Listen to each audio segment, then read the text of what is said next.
Kecamatan Bae, Kabupaten Kudus. SMA Negeri 2 Bae Kudus merupakan sekolah adiwiyata nasional berwawasan lingkungan.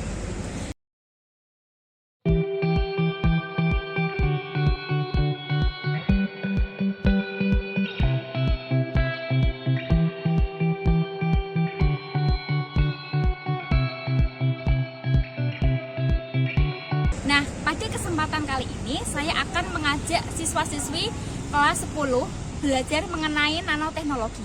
Tentunya yang berkaitan dengan lingkungan sekitar sekolah. Nah, kira-kira apa ya? Di Kudus ada tanaman kopi yang dinamakan kopi muria. Nah, bagaimana kopi muria jika dikaitkan dengan nanoteknologi? Yuk, ikuti terus perjalanan kami. Assalamualaikum warahmatullahi wabarakatuh. Apa kabar? Semoga senantiasa tetap bersemangat seperti slogan SMA Negeri 2 Bae Kudus, yaitu generasi muda yang bersemangat dan tangguh.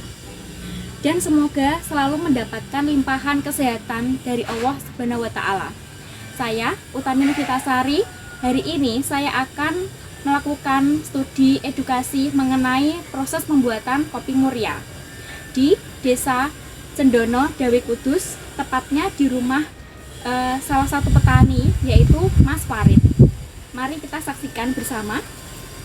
Sebelum itu, jangan lupa like and subscribe dulu ya.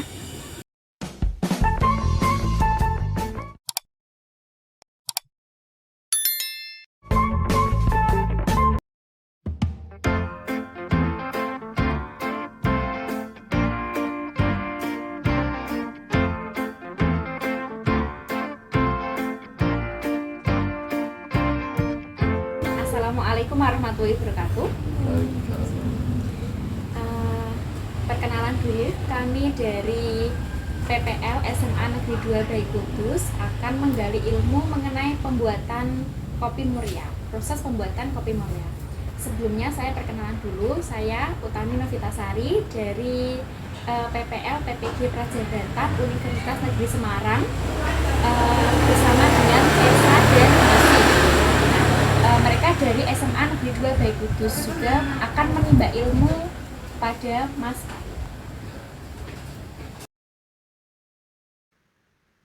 Berikut alat sangrai yang digunakan oleh Mas Farid.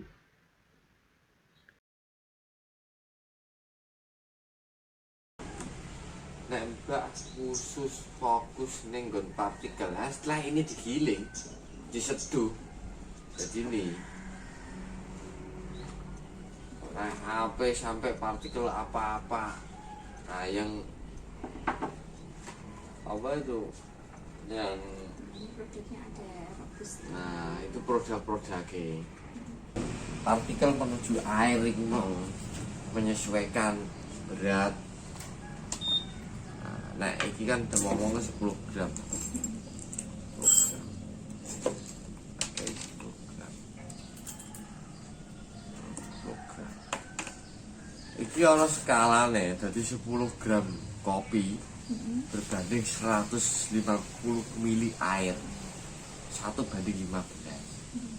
Nah, sampai ning bagian-bagian iki ae. Sing iki mau digiling iku ana grade alus, sedang, kasar. Nah, ini kita giling.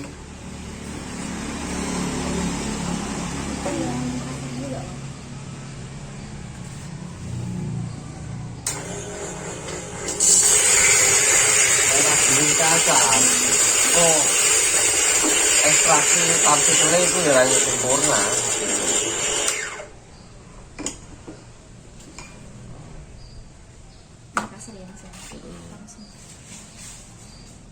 Itu kopi wen, Kak. Kopi diproses 150 hari. Itu kopi wen. Nah, Pak, partikelnya kasar. Aku kei 1:15 mili air. Ekstraksi ini gak tepat. Sempurna gak iso kaya ekstraksi sing iki. Terus yang sedang ini, ini ya, yang paling halus mana? Iki sedang iki halus. Iki gilingane kudune nggawa selepan ndak, gak iso gilingan kuwi. Selepan tepung. Selepan tepung. Perbedaan ukuran partikel kopi Muria dapat dilihat sebagai berikut.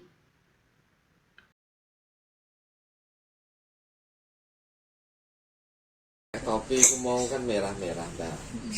Dipetik. Kan sampean kan sama bayangno ono fotone kan kopi merah. Ini merah. Iku mau kopi nek wis dicuci kan kena banyu, Mbak. Terus dikok nggon plastik. Plastik diungkepkan ke fermentasi. Dari kulit buah, air, oksigen kan ke fermentasi selama 10 hari. Aromanya kan harus muncul sendiri. Terus itu yang biasa nanam di sini, misalnya di Kudu sendiri itu ambil bibitnya yang dulu banget, yang udah 35 tahun yang lalu bibit. Intinya nek pembibitan biji-biji kopi disemai sendiri. Ada yang setelah masa panen September apa itu, masa panen raya, kan biji-biji tumbuh lah di bawah kebun-kebun kopi, diambil, dibibitkan. Ada yang biji-biji segini disemai, terus dipolibek. Nah, kecil-kecil. Terus itu cara merawatnya, maksudnya kayak butuh pupuk, terus kayak ada pengabukan apa gitu. Nah, perawatannya ya nek harian ya ndak mesti, ya minimal mingguan, mingguan 1 bulan kontrol rantai kan namanya tumbuhan kopi kan. Nah, kan ini yang kecil-kecil, ada yang nanti segini kan rusak, Mbak, karena panas, penyakit kan perlu dipotong, pemangkasan itu perlu. Terus mungkin kalau ada hama putih-putih semprot. Mungkin kalau mau era musim buah, mau panen raya, mau bunga seperti tadi, ditambah pupuk bisa kotoran kambing, kotoran sapi, biar hasilnya maksimal. Terus ini kualitasnya dengan kopi yang lain bedanya apa? Nah, kualitasnya dengan kopi yang lain di sini kan banyak varian, banyak proses. Ini dengan ini, dengan ini, dengan ini, prosesnya kan beda-beda. Proses beda-beda, variannya beda-beda, menghasilkan produksi beda-beda. Itu produknya beda-beda karena banyak proses, banyak varian. Oh, kok produknya kok beda-beda? Karena beda. Ini yang diproses ini yang ini, variannya yang ini. Kok ini warnanya beda? Dari proses itu warnanya muncul secara natural beda-beda. Tidak, kopi itu coklat, muda, putih, ya tergantung prosesnya. Kenyataan seperti itu. Nah, yang jelek dipisahkan. Tetap diproduk. Kebanyakan masyarakat beli atau konsumsi itu yang mana? Ya, yang robusta seperti itu. Tuh, bijinya, nah itu bijinya. Depan itu bijinya. Ini. Mas Farid sendiri pemasarannya bagaimana? Nah, saya kan bikin website Online ya. online. Saya Google internasional pemasarannya. Shopee, saya bikin Shopee ya. Jadi bikin Shopee 2 toko. Nah, saya membangun Shopee 2 toko, ada akun marketplace yang lain. Terus bikin Facebook, nah. Terus bikin IG.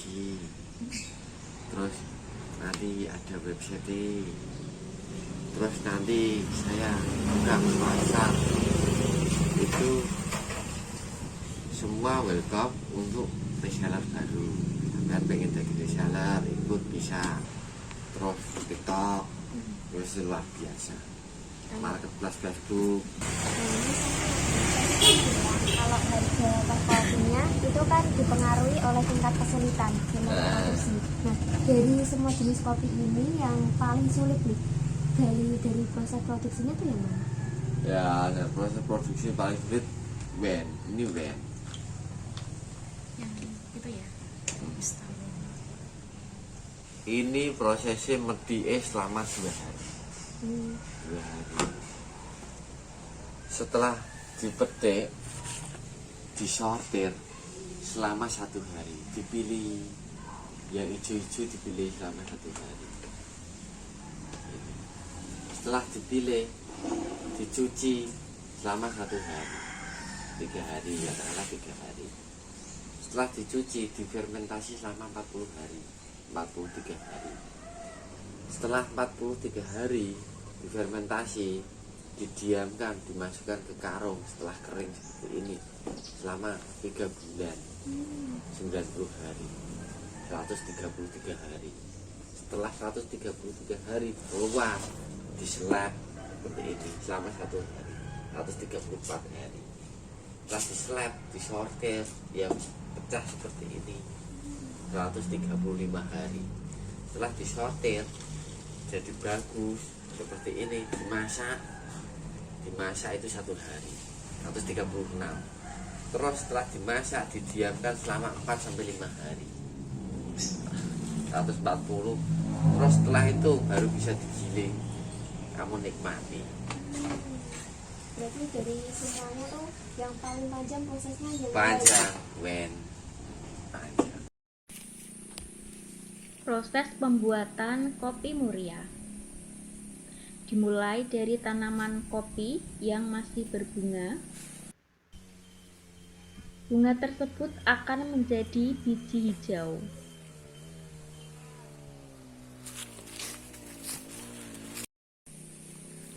Setelah kurang lebih 1 tahun, biji menjadi merah dan siap panen. Langkah selanjutnya yaitu mencuci biji kopi. Setelah itu, biji dijemur di bawah sinar matahari langsung. Untuk memisahkan biji dengan kulitnya, menggunakan mesin seleb.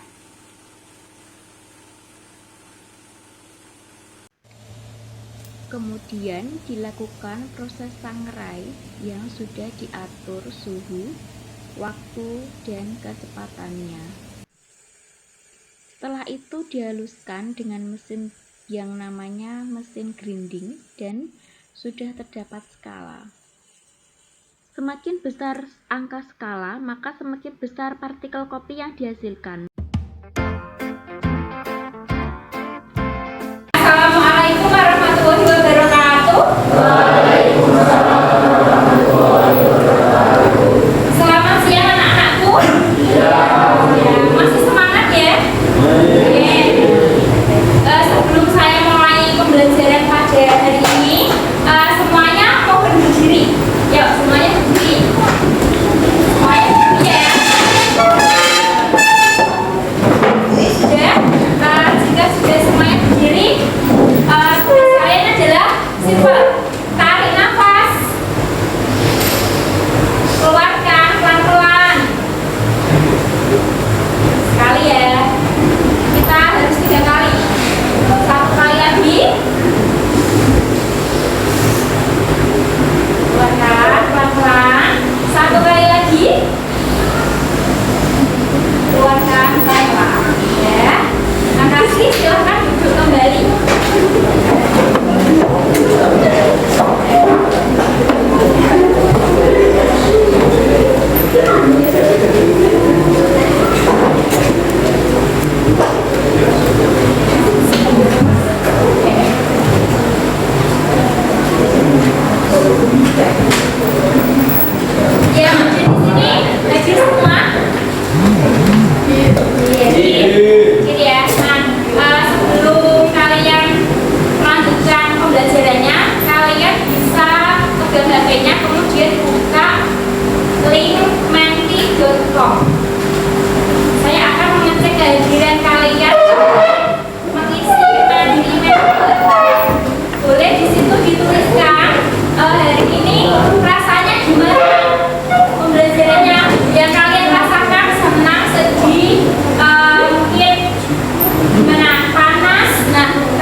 disuruh masukkan kode ya.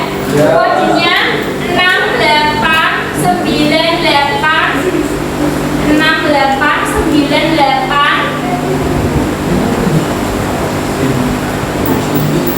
Kodenya 68987261 lagi ya. Udah? Ya.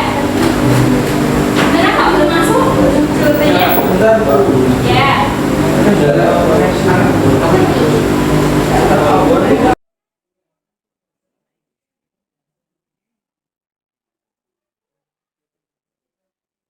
Selanjutnya, coba saya tanya, beberapa bulan kemarin mungkin di awal semester kalian belajar apa? Kimianya? Atom, iya atom. Ketika belajar atom, kalian itu juga belajar yang namanya konfigurasi ya nggak? Ada konfigurasi, kemudian ada yang namanya apa itu? Satu kertas yang harus dibawa pada saat kalian belajar kimia ya, SPU sampai yang unsur, kemudian apa lagi?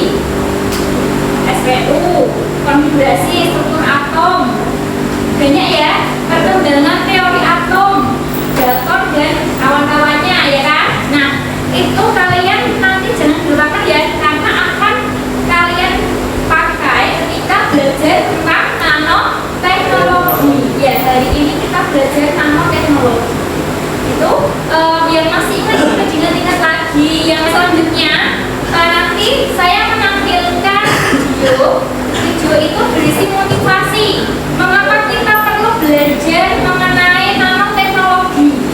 Mungkin itu satu kata yang baru kalian dengar di kelas 10 semester 2 ya kan. Waktu SMP kalian belum pernah dengar nanoteknologi ya, bahkan belajar juga belum pernah ya kan. Nah ini kita lihat bareng-bareng video motivasi tentang pentingnya belajar nanoteknologi.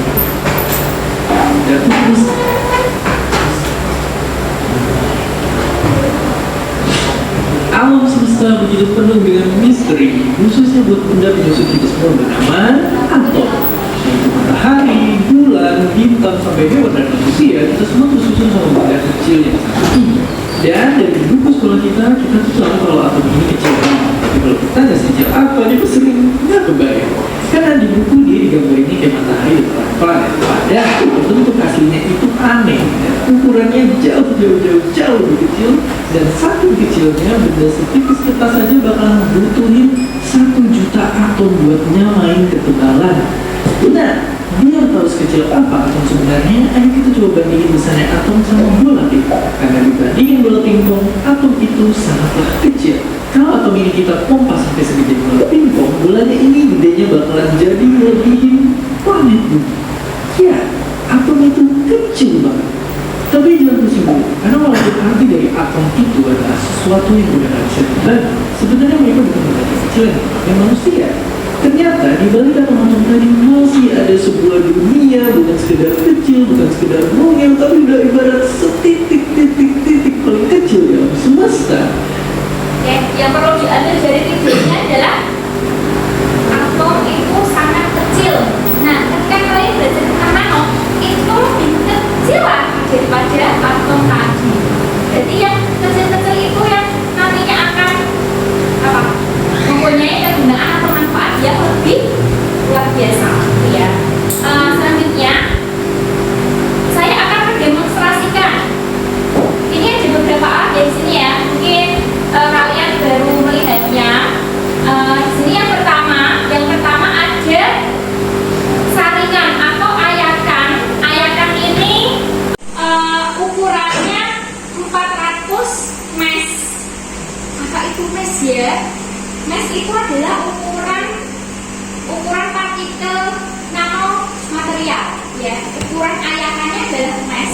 Tidak boleh ya seperti ini. Ini namanya ayakan atau saringan teh. Yang kita lihat di sini bolong-bolong atau kotak-kotaknya lebih besar ya. Nah berarti nanti ukurannya yang merosot banyak. Nah, itu. Oke, yang ketiga ada apa ini namanya? Tempat wadah. Terserah kalian kalau mau mencoba boleh nggak wadah ini ya nggak apa-apa. Yang penting wadah ini ada kopi. Nanti saya percobaan mengenai kopi. Kemudian ada sendok atau pengaduk spatula. Kemudian ada tempat yang udah berisi air. Nah itu udah saatnya kita bermain ya. Di sini kalian boleh melihatnya, boleh memahaminya juga boleh. Kenapa ya kok itu apa namanya disaring? Ada partikelnya, ada yang banyak, ada yang sedikit gitu. Oke ya, kita masukkan kopinya, kemudian kita aduk ya.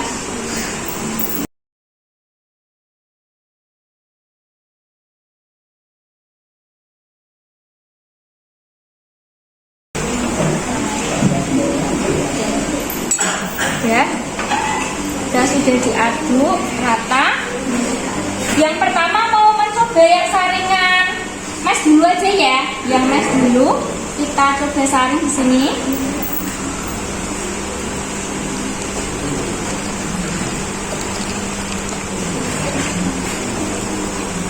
Oke ya.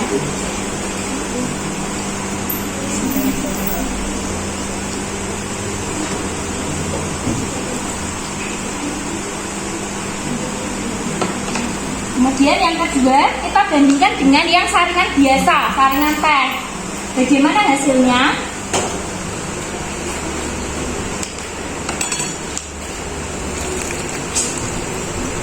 Nah, coba dilihat saja.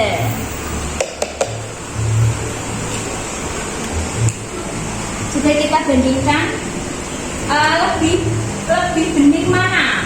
Lebih bening ya, bukan berarti ini harus bening seperti air ya. Lebih bening yang mana? Yang saringan teh biasa atau yang ayakan mes? Nah, saya pengen kalian berpikirnya ketika kalian melihat air sungai yang sangat keruh, yang di situ banyak sampah. Nah, atau ada zat lain. Nah, itu kalian harus menyaringnya biar cepat bening sungainya. Nah, kalian harus pakai suatu teknologi yang terbuat dari nano, ya. Ini tuh kita ibaratkan nano. Ayakan ini ukurannya bisa mengukur partikel nano, ya, yang sangat kecil. Ini halus banget. Nah, itu sampai sini ada pertanyaan? Ya, kita lanjut saja. Oke, lanjut saja. Siapa ya? Analoginya kalian suatu teknologi berarti bisa memberikan dampak yang positif, gitu ya. Nah, selanjutnya apa sih tujuan pembelajaran pada hari ini? Tadi materinya nanoteknologi. Yang pertama tujuannya adalah apa? Menganalisis sifat dari nanomaterial dan nanoteknologi. Kalian kan mendengar nanomaterial, nanoteknologi ya. Nah, sifatnya bagaimana? Nah, itu. Kemudian yang kedua, menyimpulkan hasil literasi dari kalian setelah membaca literasi mengenai kegunaan nanomaterial itu sendiri. Kemudian yang terakhir, yang ketiga, tujuannya adalah merangkum semua hasil literasi mengenai nanomaterial dalam kehidupan sehari-hari.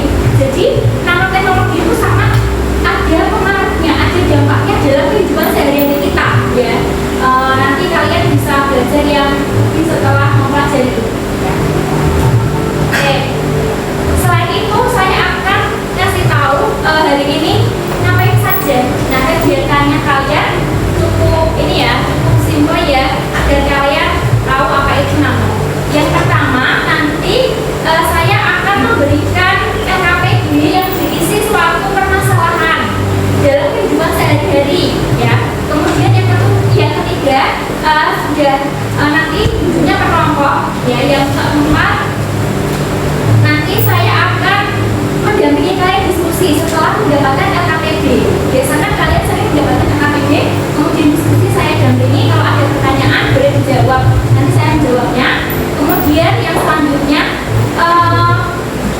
presentasinya menggunakan produk infografis yang kalian buat, ya. Di situ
juga kalian melakukan refleksi, tujuannya agar menjadi yang lebih baik untuk pertemuan selanjutnya, ya.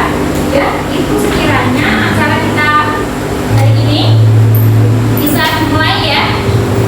Semua duduk seperti yang sudah dibagikan, pokoknya sudah. Silahkan perwakilan yang kelompok saya panggil kelompok 1 mengambil KPD. Silahkan kelompok 2.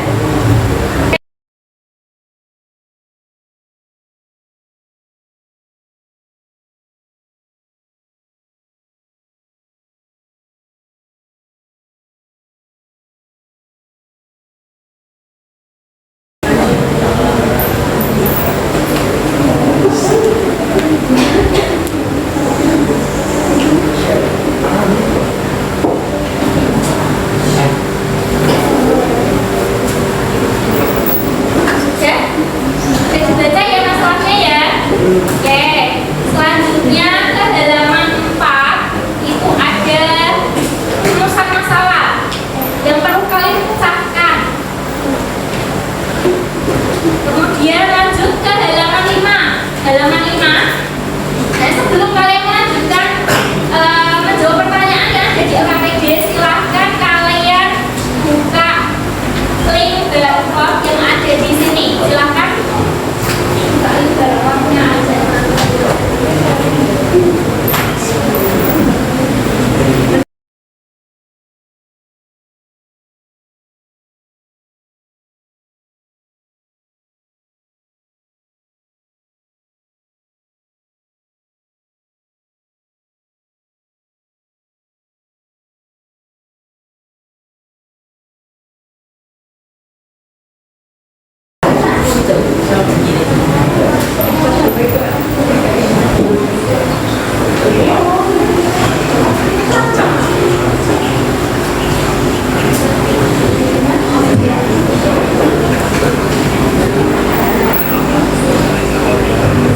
Oke, jika sudah selesai memahami video tersebut, kalian diskusi. Saatnya diskusi ya. Yang ada pertanyaan di LKPD silahkan dikerjakan secara kelompok. Silahkan.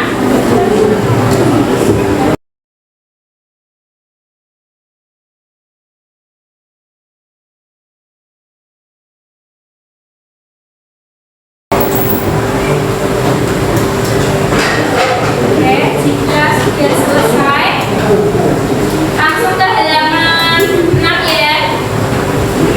Oke, langsung ke halaman 6. Silakan. Ya, pertanyaan.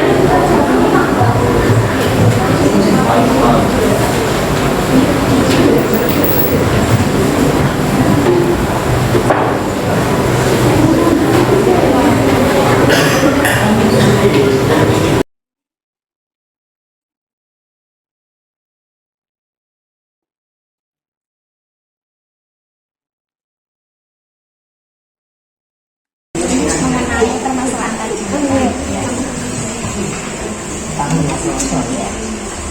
Gimana? Sudah sampai mana? Ya. Oh, mengenai permasalahan tadi ya. Bisa dibaca ulang lagi.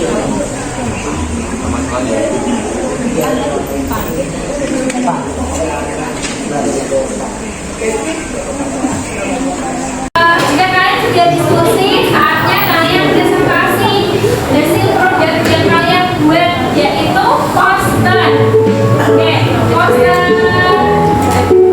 Kita mulai dari kelompok 1 aja gimana? Silakan kelompok 1 bisa disiapkan dulu, atau mungkin belum siap, saya kasih waktu di 5 menit. Atau sudah siap? Sudah siap, silakan maju. Kita beri tepuk tangan kelompok 1.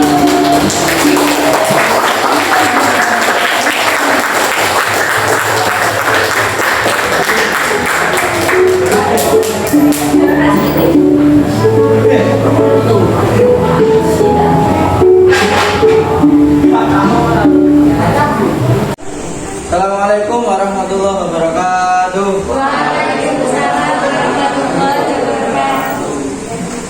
Perkenalkan, kami dari kelompok 1 akan mempresentasikan hasil dari diskusi kami. Kenalkan, nama saya Pandu Kusuma Jinata. Saya Terbuat Mata Hewantana. Saya Alia Pak Izin Muna. Saya Yusuf Fatia Santiani. Di sini kami akan mempresentasikan hasil dari kelompok kami. Nanopartikel. Nanopartikel itu apa? Nanopartikel adalah suatu ilmu atau teknologi yang mempelajari objek yang ukurannya sangat kecil, kemudian dilakukan manipulasi untuk menghasilkan benda-benda baru yang menjadi karakter khusus seperti yang diinginkan. Yang baik terhadap pertanian presisi dikarenakan mampu mengidentifikasi hewan dan jumlah dari jarak yang jauh dan dalam waktu yang nyata. Di sini lupa menyampaikan kalau di sini kita membawakan materi nanoteknologi dalam bidang pertanian. Cara pengaplikasiannya yaitu masalah pembibitan tanaman, industri pupuk, pestisida, dan alat pertanian. Misalnya pada pengambilan tanaman, dengan menggunakan nanoteknologi diharapkan menghasilkan tanaman yang lebih berkualitas.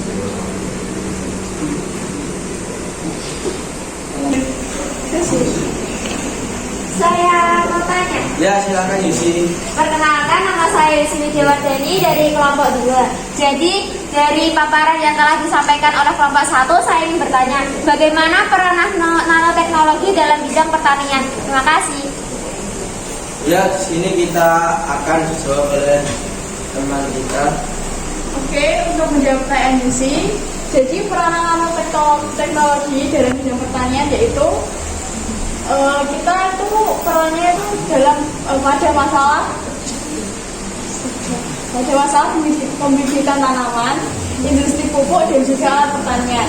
Contohnya, dalam penggunaan nanoteknologi untuk pembibitan tanaman, diharapkan itu memiliki kualitas tanaman yang lebih baik, yang lebih berkualitas.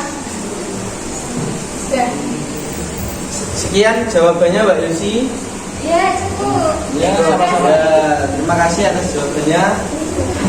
Apakah ada yang ingin bertanya lagi? Yang mau bertanya? Sepertinya tidak. Siap presentasi dari kelompok 1. Kalau ada salah, mohon dimaafkan. Wassalamualaikum warahmatullahi wabarakatuh. Waalaikumsalam.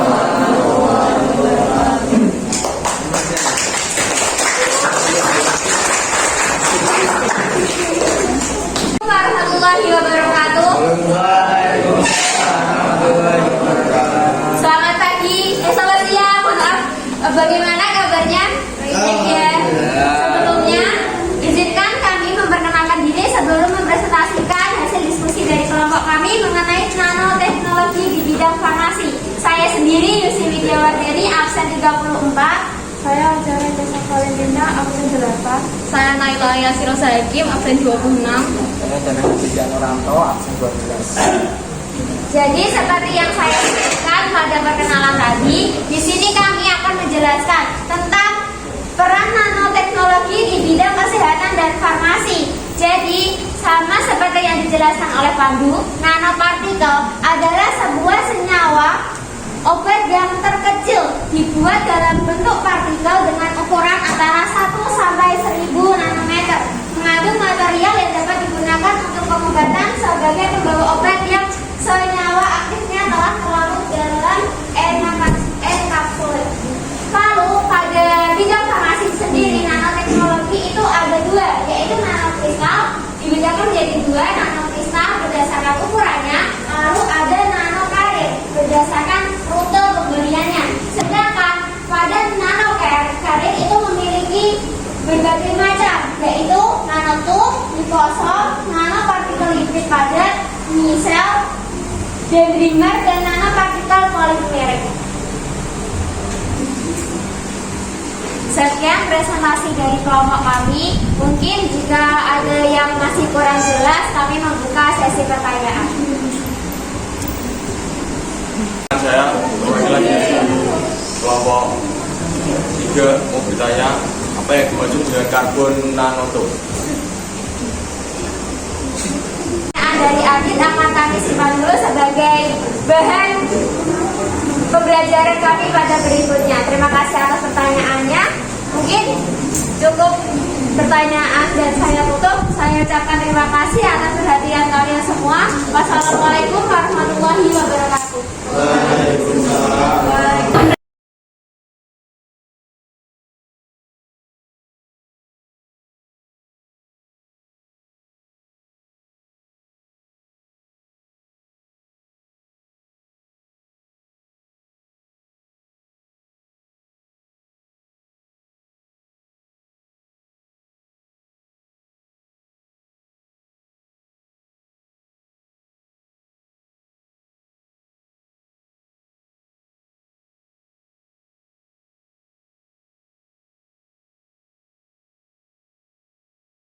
Perhatiannya lagi, yaitu jadi data aja. Posternya dinilai kalian. Ya, yang menilai adalah kalian. Misalnya kelompok satu, tadi kelompok satu yang pojok ya, yang satu yang warna hijau ya. Nah, kelompok satu itu yang menilai adalah kelompok lain, kelompok dua dan selanjutnya. Nah, itu nanti sistemnya juga berartikan ini ada warna kertas yang berbeda-beda. Kertas yang berwarna merah. Kertas yang berwarna merah ini adalah penilaian jika rubriknya berisi apa? Rubriknya berisi apa? Gitu ya. Misalnya kelompok satu ini dicek logo sekolah, identitas, pendahuluan dan lain-lain. Kalau logo sekolahnya tidak ada, di sini kan tidak ada logo sekolah, berarti skornya 1. Oh, ternyata ada logonya itu jelas, ya kan? Kalau logonya jelas ataupun sangat jelas, berarti kalian menilainya skor paling tinggi, berarti skor 4. Nah, ini kan ada beberapa skor ya, 1 sampai 4. Nanti pokoknya kalian membaca ini dulu ya, ya kan? Skor 1 itu warnanya merah. Merah itu kan artinya biasa ya. Skor 1 merah, skor 2 apa? Kuning. Skor 3 itu hijau.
Berarti kesimpulannya adalah cukup menguasai, karena materi ini adalah materi aplikasi dari struktur atom. Ya, nanoteknologi itu kelanjutan dari struktur atom. Oke, yang ketiga, apakah manfaat dan